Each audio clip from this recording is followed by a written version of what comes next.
ile bir de keçim öz diyarından. Bol bəhlər bulan düzü, bir düzü, Şirvan düzü. Gel gel deşen Azerbaycan. Her güller şafalıdır, göy göller semalıdır. Her yanı gülşen Azerbaycan. El kızlar düzüm düzüm kür kırağında. Bin gül açır gencemizin her budağında. Dost eller Qarabağında qarlıdır.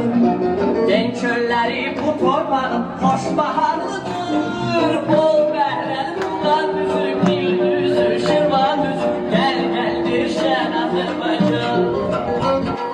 Her güller vefalıdır, göy göller sefalıdır. Her yanı gülşen Azerbaycan.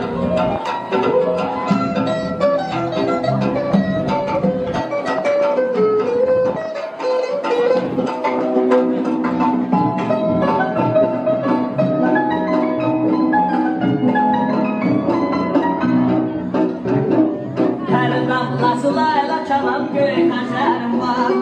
Her ulduzun nəğməm olan bir şəhərim var. Geçtim yine çiçek çiçek her mahalından.